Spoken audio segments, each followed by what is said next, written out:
যে সকল পিতা মানবিক এবং সবথেকে বেশি মানব কল্যাণে নিয়োজিত রয়েছেন তারা চান তাদের সন্তান আরো বেশি মানব কল্যাণে নিয়োজিত থাকুক।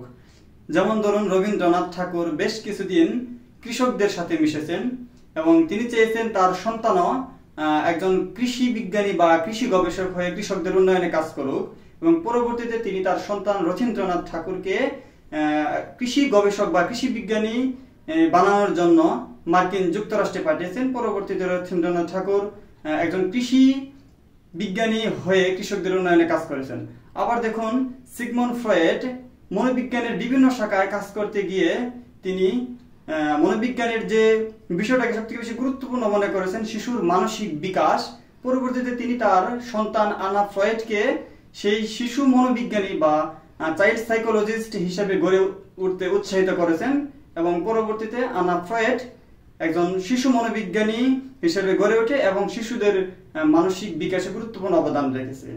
অর্থাৎ ঘুমিয়ে আছে শিশুর পিতা সব শিশুরই অন্তরে।